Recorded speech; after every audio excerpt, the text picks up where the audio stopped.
The number one way to level up your mixes is to level up your recordings, level up your productions. If you get to a point where the tracks you record almost mix themselves, then you'll find that mixing becomes easy. You've heard me talk about this if you've watched any of my videos. There's a good chance you've heard me say something along the lines of, get it right at the source. That is a bit of a mantra around here, and we say that to combat the phrase, fix it in the mix. I went to audio school, and it seems like every other phrase out of someone's mouth during a recording session was, it's not that great. We can fix it in the mix. And it became this mantra. I thought, oh, this must be how you make great records. It's not. You can't fix it in the mix, by the way.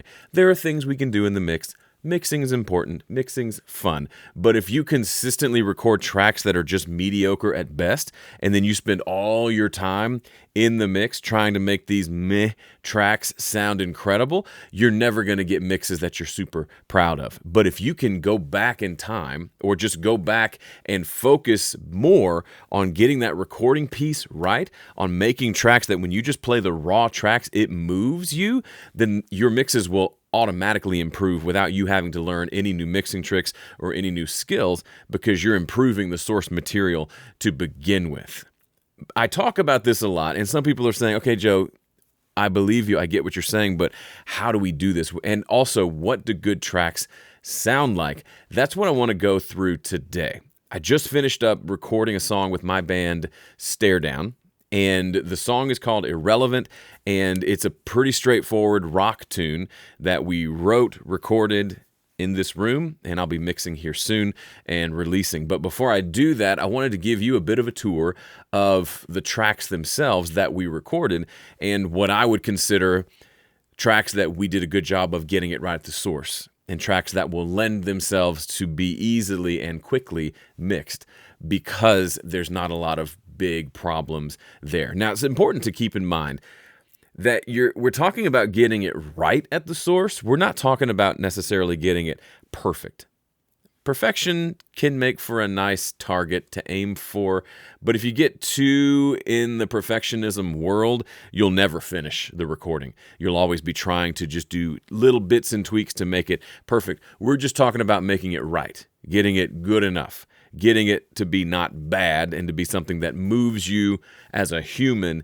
Pretty good indication that you're moving in the right direction if the raw tracks themselves move you. If you find yourself constantly fixing to make your raw tracks get to a point where they sound halfway decent, then I would argue you have not gotten it right at the source, and it's worth going back and working on that further. Does that make sense? It's a bit of a balance we have to strike between perfectionism and obsession, between good enough and, oh no, that's actually not good enough. That's the distinction we're trying to make here today. So I'm going to show you the tracks here in Studio One here in just a second, but I want to kind of preface it by talking about the three things that I think about when I'm thinking about the tracks that are in front of me.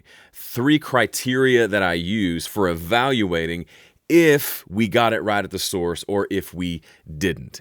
And by the way, if we didn't, I don't like suddenly break down and, just say, woe is me, I'm a terrible musician.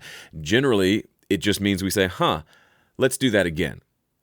Tim Horsley, my drummer, he comes over after doing a take. He's standing right here. Typically, he'll come over, he'll stand here and say, hey, love that take. Can we go clean up that? There's this one fill that I rushed a little bit. And so we'll open it up and he'll tell me where he wants me to look, and I'll do quick edits, and it'll be great. But we had this one situation where I was editing several different beats, moving some things around, and it wasn't quite sounding right. And before it had been like 5 minutes, he said, you know what? It'd be quicker if I just recorded that part again. So we went back over there and we punched in that little 4-bar section. It took him a couple of takes to get it right. He nailed it, and then we were good. I didn't have to go do a bunch of editing, which is a version of fixing it in the mix. And it was just better if we solved that at the source than trying to fix it later. That's the principle at play here. Tim didn't go, outside and cry for a while because he didn't have a good take, which I know is ridiculous, but I think we have this aversion to saying it was wrong because we think it's a reflection on ourselves. It's not. It's just, as a human, you didn't quite nail that part. Go punch that part in and get it right. You'll be so glad you did later. I've had many a recording session where I rushed through the recording, I kind of phoned it in, or I didn't let myself say, hey, that's not good enough, let's change some things and try it again. I let my pride keep me from doing that, so that then I spent countless amounts of time, both in the editing phase and in the mixing phase, trying to fix what I should have fixed over here in the recording phase. Because there's only so much you can do with editing. There's only so much you can do with EQs and compressors and fancy other mixing tools. If I can get it better here at the source, at the microphone, then we're in a lot better shape over here. Now, it's not just about recording with microphones, by the way. This applies to anything you might be doing, even if you do a lot with virtual instruments. In a lot of ways, your job is easier, but the principle still applies, and it's still worth spending some time thinking about this. So what are the 3 criteria that I use to evaluate the recording to see if I indeed got it right, or if we need to, kind of delete everything and try again? The first is the actual performance itself. The musician playing the instrument or singing the notes. Did they give a good performance? So a piece of that, if we're talking about performance, a piece of that is it the right person? Is that the right person to be performing that? This gets tricky because we're talking predominantly people who watch this channel are making music in a home recording studio, hobbyist musicians, so we're not working with world-class, top-tier Nashville session musicians, which I thankfully get the pleasure of working with. So I understand there's a level of, well, no, I'm not maybe the best person in the world to play this guitar part, but I'm the only guitar player here, so I'm going to play that part. But what I'm getting at is maybe, perhaps, if there are some things you're trying to play and you're just not very good at it, for example, programming drums. Let's say you don't want to record drums for whatever reason. There's lots of reasons. Maybe you don't have the equipment or the inputs, or you just don't want to buy all the stuff to do that. So you're going to program your own drums using something like Superior Drummer, Easy Drummer, things like that. The problem there is you absolutely can record great sounding drums, but if you don't think like a drummer, your drum parts will not sound like parts that were played by a drummer. And good musicians will hear it and say, that drum part's weird. Everyone else will hear it and say, this just doesn't, they won't know what it is, but it just won't feel right because the drums aren't playing something a drummer would play. Typically what I see, by the way, when I hear drum parts that are programmed by a non-drummer, is typically the drums are way, way busier than what a seasoned drummer would play. So instead of just playing the groove for 8 and 16 measures at a time, these people will put in a fill almost every other measure. That's the first indication. Secondly, like the kick drum will be too busy. The snare drum will be playing way too many ghost notes. It's just too much happening. Now, I'm not judging you. You're not wrong if you do that. No one came out of the womb knowing how to play any instrument. If you want to get good at programming drums, you have to think of it like learning piano or learning guitar. You got to learn to think like that musician. Think in the way that instrument wants to be played. It's the only way forward. You can absolutely learn that. The great news is you can go listen to the greatest drummers of all time. Just go listen to their albums and get a lot of ideas for how to program your own drums. The other option, again, we're talking about having the right person giving the right performance, is to work with a drummer. Collaborate with someone who, even if they program drums or if they record them themselves, they think like a drummer and they're going to come up with a better part than you could have come up with yourself. I'm one of those musicians. I can sing, I can dance, I can't dance. I can sing, I can play guitar, electric guitar, acoustic guitar, I can play keyboard, and I could play bass if I needed to in a pinch. Occasionally that happens. But for the most part, in my band, I take care of vocals and guitar and sometimes keyboard. And then I let Tim take care of the drums because he's a world-class drummer. He was Keith Urban's drummer for a while. A lot of big country artists. He's done bigger shows than the rest of us. And then Joel Bezaire on bass. And he handles all the bass. So I don't step into their zones. I'll speak into it a little bit when they have questions of what do you think about this? I'm not going to sit back and not have an opinion because this is a band, and also I'm kind of playing the role of producer here. But it would be Joel is going to think and play like a bass player. I'm pointing over here because that's where he sits when we record. He's going to think more like a bass player than I ever will. I might have suggestions. I might say, hey, it'd be cool if you played this riff instead of that riff, or something more like this instead of like that. What do you think? But he just is a phenomenal bass player, and he's thinking like a bass player, making tones that I love on his bass, and it just comes together much more nicely. He's the right person to play the bass. Same with Tim. I maybe say, hey, can you go, what if we went halftime here instead of double time? I might occasionally give him some piece of feedback like that, but for the most part, he's incredible, and I just let him loose and let him do his thing. So having the right person on the other side of the microphone or whatever the performance is, that's a huge piece in getting the performance right. If you tend to want to do a lot of orchestral stuff, or you bring in, let's say the song needs cello, and so you play a cello part on the keyboard, 9 times out of 10, I'm going to be able to tell that that's a keyboard cello part, probably 99 times out of 100. And it's partially for the reasons we already mentioned. A, the part isn't going to be all that interesting, and B, the actual like sample you're using just sounds kind of cheap and sounds like a keyboard. I would almost rather that be not cello at all than be fake cello. So I would almost rather you sing the part and put a bunch of reverb and make it a background vocal thing, or make it an ambient guitar thing. You pick an instrument that you know how to play and play that part with that and make it cool and interesting and unique, rather than kind of a cheap sounding cello. Or the other option, of course, is to work with a cello player, a cellist, hire a cellist. I've done it. A great cello player can transform a song. You might think, Joe, this is a hobby. I'm not spending money on it. Okay.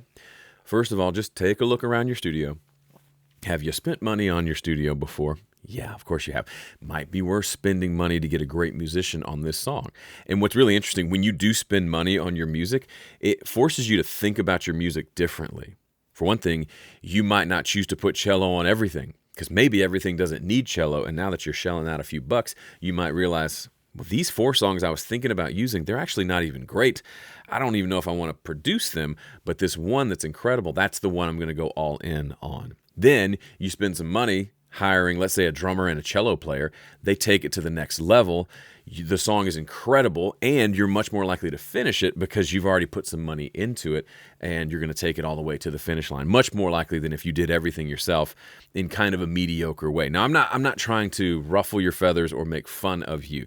I know my limitations as a musician. There are things I'm not going to be able to do. I can play very simple lead guitar parts, but if the song calls for a ripping lead guitar solo, I probably need to defer to somebody else. I could play keyboard, but I'm thinking of a song I produced that really just wanted cello. I have a friend who plays cello. I paid him, I don't know, probably $150, $200 to come spend the afternoon here and record these beautiful parts, and it was so worth every penny.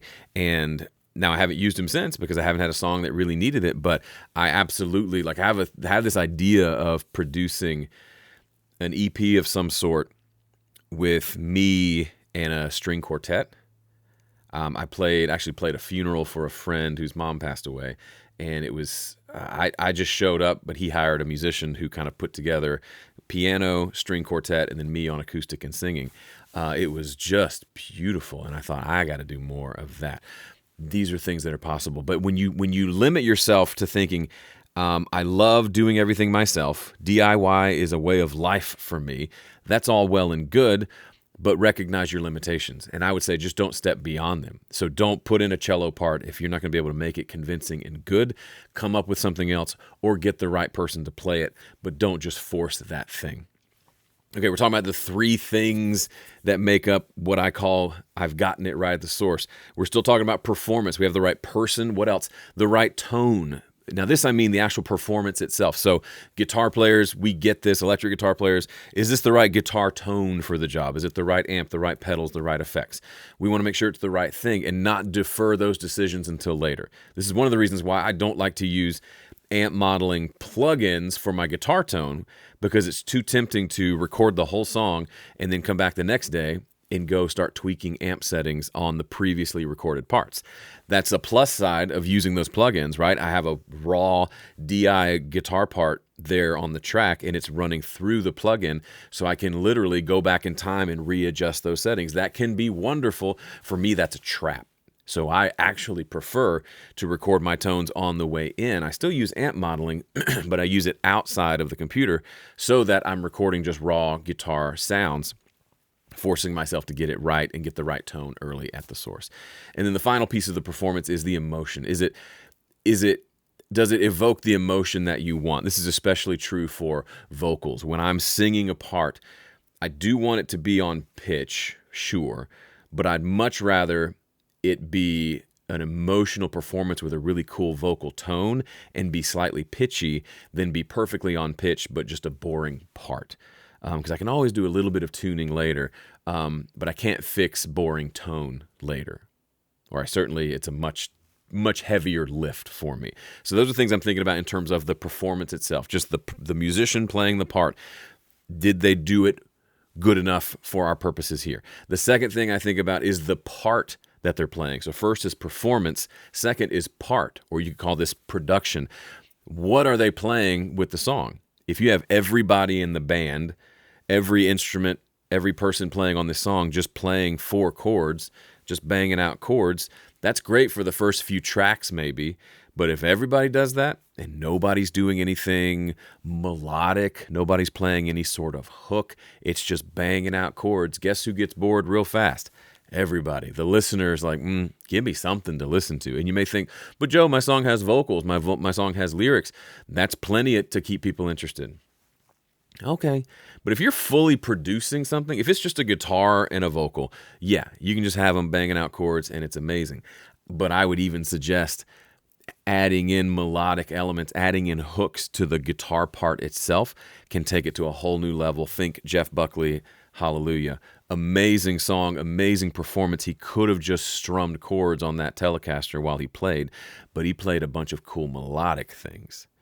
The beginning has that cool melody. There's that little interlude where he goes way up high on the neck and plays that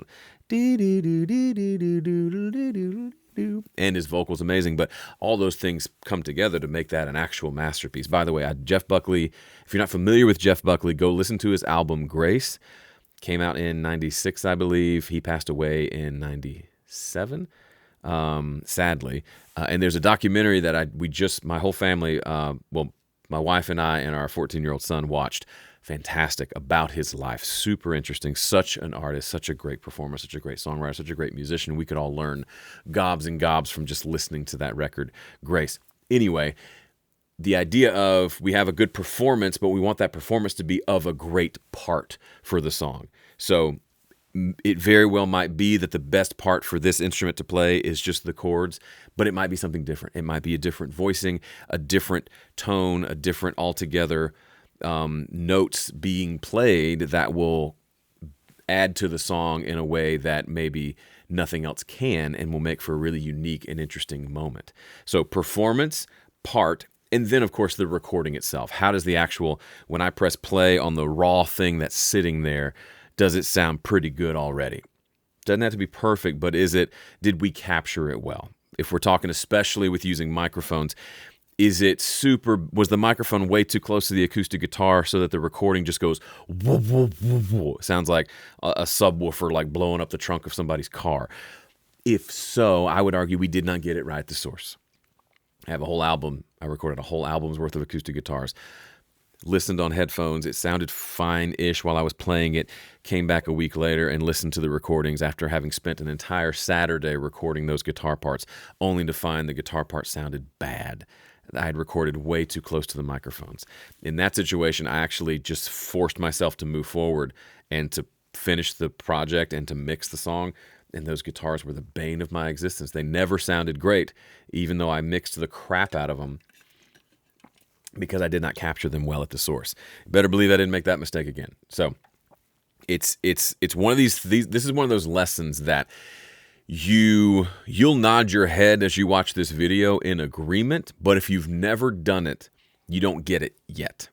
But once you do, you will get it. And you'll experience how much easier the entire process is when you've gotten it right at the source. And you'll also learn like what right means, because like I said, it doesn't mean perfect. I'm going to show you in just a second. It just means that it's the right capture that's going to lend itself to being mixed well. Okay, let's jump into Studio One. So here is our actual session for this song. The song's called Irrelevant. Written mostly by Tim. This is a song that he brought to us, mostly written the kind of the core verse and chorus and melody were written, then we all came together to write the lyrics, and then we added in a bridge, and we figured out how it was going to sound and the parts we were going to play. Very collaborative process, but Tim came in as the drummer with the synth part, which he played, and then we'll get to the synth here in a minute, and then the obviously the drums as well. So I want to just kind of go through and let you hear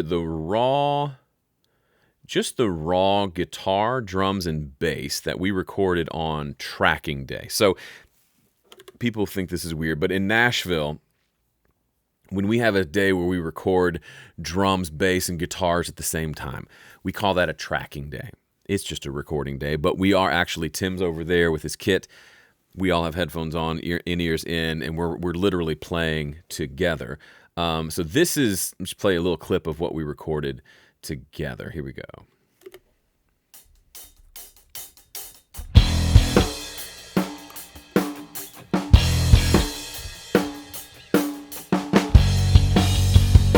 Helps if I turn these tracks up. Let's try that again.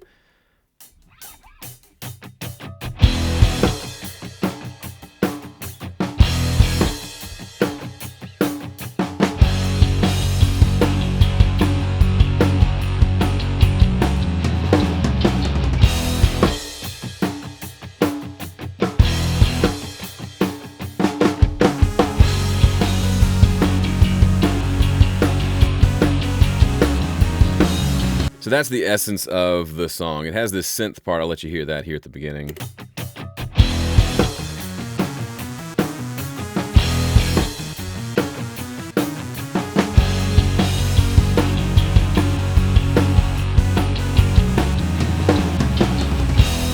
All right, so let's hone in. I want to kind of go through just piece by piece and give you an idea of what I think qualifies as, yo, you got that right at the source. You got that right. So let's mute out everything, guitars, electrics, keys, and let's just start with the drums.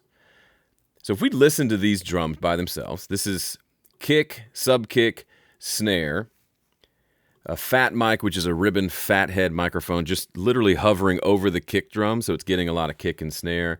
Sounds like this. Gets a little bit of hi-hat, just a cool like mono piece in the middle of the kit that just captures everything. 2 toms, overhead, and a set of room mics. In this room, not a huge room, so the room mics are just off in the corners, like lying just on a table and on like a shelf, just capturing the sound of the room. Those actually sound pretty good too. Big and wide, add some width to the drums. But this is a room over my garage. We got a little bit of treatment in here, a good chunk of furniture. There's a couch over there and a hockey table. So like the sound's bouncing around, the ceilings are sloped. So all in all, it actually ends up being a pretty good sounding space for recording drums.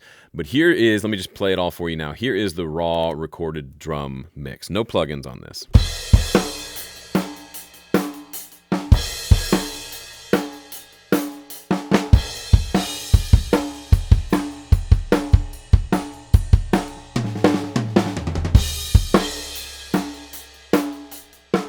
Now, does that sound like a finished drum mix? No, it doesn't. Here is the takeaway and maybe where the nuance of get it right at the source and what we do with mixing can maybe, the lines can be a little bit blurry or the subtlety of that can get lost. This is to my ear, this is a great sounding raw drum recording. There are 2 types of tracks, maybe 3, that I would say have, when the raw recordings are just okay and they need mixing to get them to the sound that we're used to hearing in a final mix.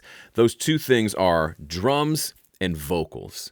A lead vocal, the best lead vocal you've ever heard in your life, typically the actual raw track itself doesn't sound all that great. So for example, here's like my lead vocal from this song. I see that must catch my eyes, lies create and hypnotize.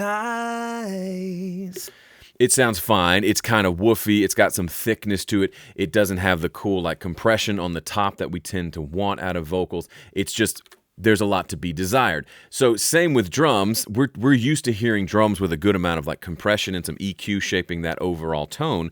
But it's important to remember that it's okay if the raw mix doesn't sound completely mixed, but does it respond well to mixing? That's the question. So here's what I'll do to test this. Now, I get probably most people watching this channel, you're using drum samples, you're using Superior Drummer that already has a lot of this done to it, so it already sounds pretty mixed. But for the folks who just love recording raw drums or love mixing raw drums, here's what I do to see during the recording session, just to double check to make sure we're getting it right at the source. At this point, I can just listen to it and say, that sounds nice. I think that works just fine. But if I'm doubting and I'm not sure, what I'll do is I'll put a little bit of drum bus processing on the drums. I lied. There was an EQ on that snare, EQing out a little ring. Ooh, that was coming through. That's pretty standard. But I will put like a single compressor and a single EQ on the drum bus to just see how does this respond to mixing. And this usually gives me right away, I can know, is this going to sound good mixed, or is there some issue here that I need to address in the recording? So here's what that sounds like. I'll turn it on. I'll start with compression, and then I'll add EQ, and you'll hear pretty quickly it's like, oh yeah, that sounds like a drum mix.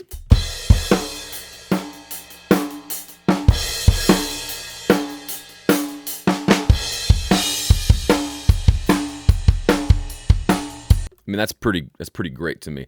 Let me turn that on and off so you can hear the difference.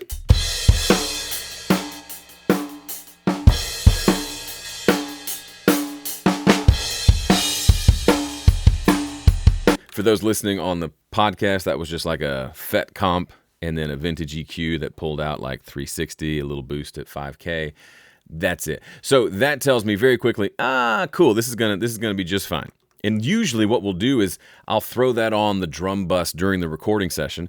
And so whenever he's done tracking, we come back to listen. We're listening to it with a little bit of magic on there. A little bit of that bus compression that just makes everything kind of tight and delightful. Same with vocals. I'll typically take the raw vocal and I will throw Gilder on it, which is my vocal mixing plugin. If you haven't checked it out, gildervox.com. And I'll just go ahead and just dial in the sound I want. And so then for the rest of the session, that vocal session, we're listening to the raw vocal, and it sounds a whole lot better than we're listening to it kind of mixed rather than just listening to the raw vocal. Here's what that sounds like. I see them, I scratch my eyes, lies create and hypnotize. That just feels a lot better on top of everything else. And so that's something that I will do during the recording session pretty early in the process. All right, so that's drums. We're not going to go through each individual piece of the kit, but just to give you an idea, that's how I kind of test my drums to see if they're working. Let me show you what Joel was doing on bass, because he dialed in some sick tone. Let me go to the chorus, and you can just hear the gloriousness in this bass. Here it comes.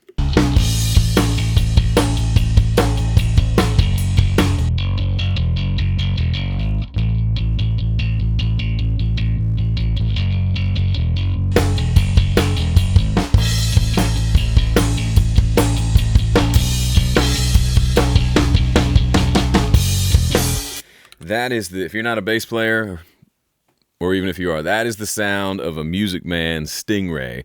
Growly, metallic. He's got a big old pedal board with lots of cool things happening, but it's just aggressive. I personally have no use for nice, clean, perfect bass. I want the recorded bass to have all kinds of stank on it. It just sounds better. And he's got that tick, tick, tick, tick, tick, tick going that just adds to this. It helps that he can play really well in time. But that works really well. And so then here's the guitars that we recorded on tracking day. These were actually recorded through my Line 6 Helix. This is like a Marshall Plexi sort of a tone, and I think I'm using either the 335 from Gibson or the Fender, the Chris Shiflett Signature Tele Deluxe. I know that's what I used on the final, but here's what this is everything that we recorded on tracking day.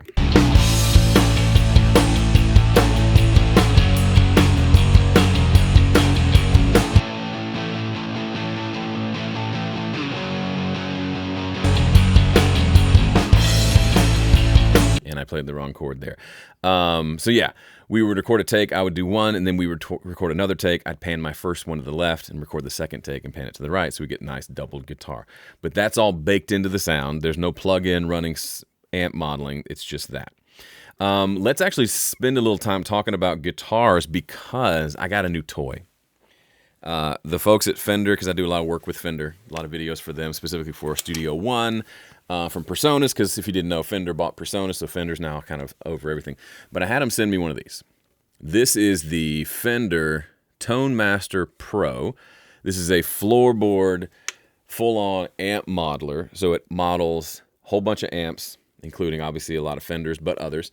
Got a whole bunch of pedal effects that all sound really good. And so this is my first session with the Tone Master. And I immediately, within probably 60 seconds, found a tone that I liked, and we used it for the entire session. And so it was the Tangerine amp inside of the Tone Master. It's that orange-colored amp. And I just immediately, when the boys came over, we did guitar overdubs, and I said, you know what, I like this tone. I want to replace my guitars with this tone. And they both were like, this might be the best guitar tone as far as heavy guitar tone you've ever had. And I said, great, love that. So this is the tone I got out of that sucker.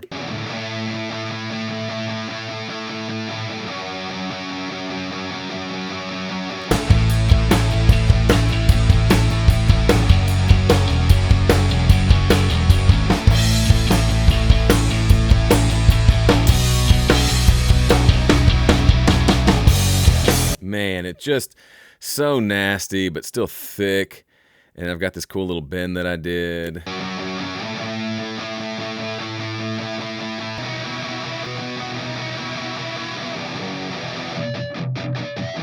And then the palm mute stuff is out of control. I'm going to need to edit that down a little bit, I think. But holy smokes, that felt really good. And so then, kind of give you a tour of everything else. I mentioned we have this synth part that plays during the turns. Here's what that sounds like.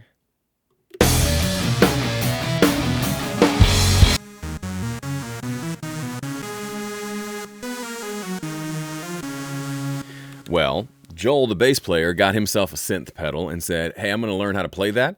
So I actually printed out the tabs using Studio One's notation feature, gave it to him. He went home and learned it. He comes back and plays this using all these synth pedals on his bass pedal board, which is just a wild sentence. He recorded 2 takes of this that we pan left and right to blend with the synth. So this is 2 takes of just his bass guitar.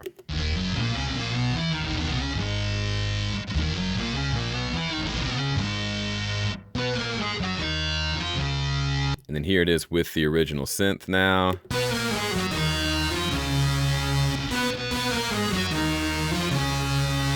Just disgusting in the best way. And then he recorded some tracks of just this sort of growly sound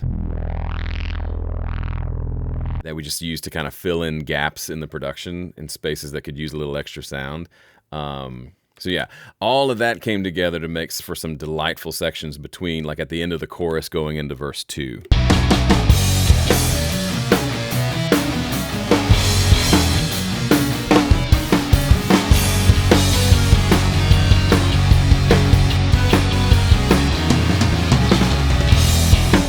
Okay, so then vocal I played for you earlier.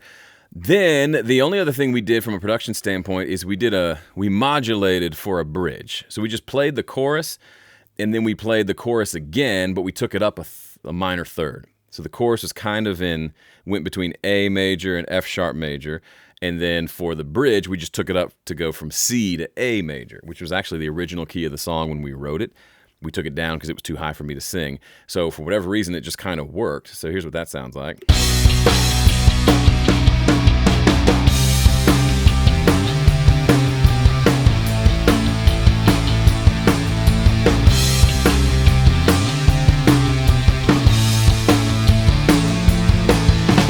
So for that, we decided, you know what, we're gonna have a guitar solo here. Joe's gonna play one of his famous simple guitar solos.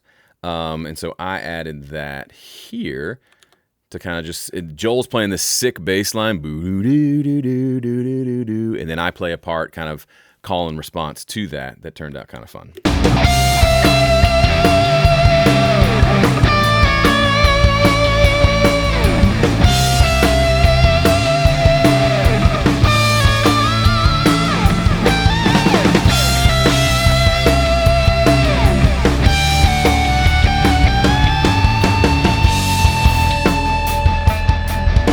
that was that same Tangerine amp, just with a compressor pedal in front of it, just to give it more sustain. Because I was like, I love this amp, going to use it all day, every day. And so that was it. So we get through the entire song with those tracks that I just played for you, including the vocal. We also did some gang vocals around the chorus. We won't worry about that right now. And we got to the end of it, and like the final chorus hits, and we listened to the whole thing. Like we're like, hey, we're done. Let's all sit back and listen to, bask in the glory of what we created. And we get to this final chorus, and it's like Joel speaks up, the bass player, and says, "There's just something missing here."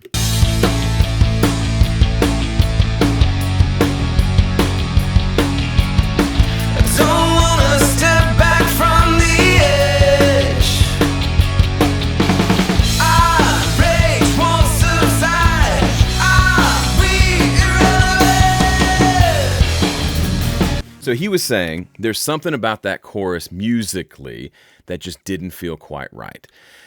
And so we were trying to figure out what it was. Was it a vocal thing? And we finally came up with the guitars needed one more guitar. So they're kind of playing this. I'm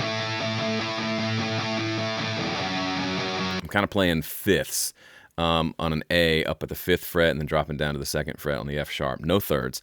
And it just needed like an extra bite, an extra bit of like high frequency. That was what we're missing, is a little sparkle.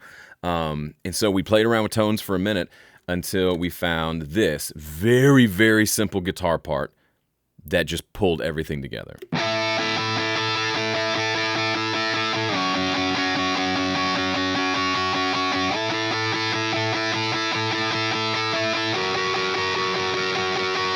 As simple as could be, but adding that in with the rest of the guitars just added so much. I'm going to hit play. I'm going to let play for a couple of measures, then I'm going to turn that guitar on so you can hear how much it added. Actually, let me turn the vocals off too so you can just hear that.